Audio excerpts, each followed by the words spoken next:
Hi, in this video I'll explain the basic principles and operation of the semantic proximity estimator. For illustration purposes, I will take Picasso as an example. Let's place Picasso's two-word list in the analysis sheet of the semantic proximity estimator. I will try to explain how it works with Picasso words. Vertically, we have the list of his biographical words: desire, love, energy, passion, and so on. Horizontally, we have the list of his astrological words as found by Mastro expert. The number of astrological words is the number of columns, 182, and the number of biographical words is the number of rows, 95. The goal is to check to which extent these two lists say the same thing or not, and to numerically evaluate their semantic proximity. We check first if there are identical words in the two lists. These identities are indicated by black cells in the matrix. For instance, for the word love, we have identity. Passion, here. Determination, here. Why the number 1001 appears in the black cells?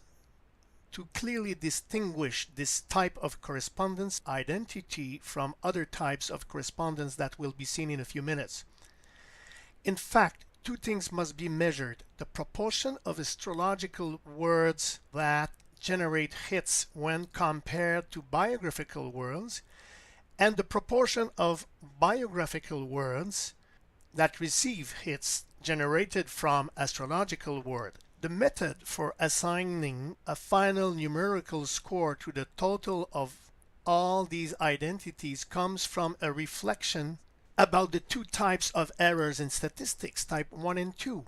I explain. One type of error would be to have in the biographical word of Picasso a word that is not in the astrological list. For instance, here the number 0 for love adventure indicates this type of error: present in biography, absent from astrology. In the same way, we have the other type of error in the astrological list. For instance, the word skepticism is found in astrology, but not in biography. If we focus on two types of successes rather than the two types of errors, we'll have a method to determine a score of semantic proximity. In fact, two things must be measured: the number of astrological words that generates hits and the number of biographical words that receive hit. Then we will convert those two numbers of successes into percentages by dividing them by their respective total number of words of each list. Why convert in percentage? Because we have to express everything in relative frequencies. Why? Because we don't want numbers to be sensitive to the size of the list. Indeed, we never have the same number of words in any different list. So what is really important is the proportion of the words that match. So for the proximity identity at upper left, what does mean the number 28.8% as we see? It's the average between 19.8 and 37.9%. Why do I take the trouble to make an average between those two percentages? It's to avoid the following kind of problem. For example, I could put thousands of astrological words and I would always manage to connect with the totality of the biographical words. This is also what some astrologers do sometimes without realizing it. But of course, such a strategy would generate several false positives. That's to say that several astrological words would correspond to nothing in the biographical list. But then, the first percentage in that case would be very low, and it would lower the average because we would obviously have a lot of failure in the astrological list. We also have the same problem with the other list. Therefore, this calculation of the average of both sides in relative frequency is to avoid this kind of pitfall. So the 19.8% is the percentage of biographical words that match exactly with the astrological words. For example, the words love, energy, passion, determination, sensuality.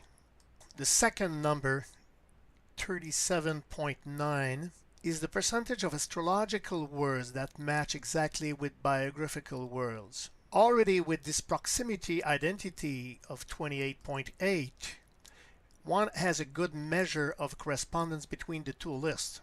But this is probably a little too demanding to require having exactly the same words to say that there's a correspondence.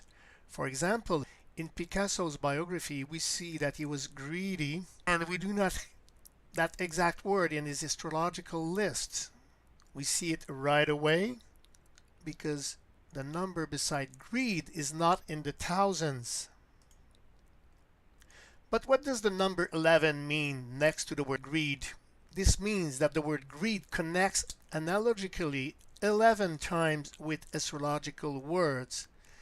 Indeed, the word greed corresponds to passion here, and other words, ambition, impatience, and so on, 11 times. Even though the word greed is not exactly found among the astrological words, the fact that there are 11 analogies shows that greed is semantically connected with the astrological list. One may wonder how we decide whether there's an analogy or not. It's determined with the help of a thesaurus on which I worked a lot to adapt it to Mastro Expert. Here on the left, we have the list of all the possible 2,885 words of the astrological corpus of Mastro, and on the right, we have their synonyms, or even more widely, their analogues. Automatic queries into that thesaurus determine the kind of analogues that I just showed you. Obviously, the greater the number of analogies between the two lists, the more there's a concordance.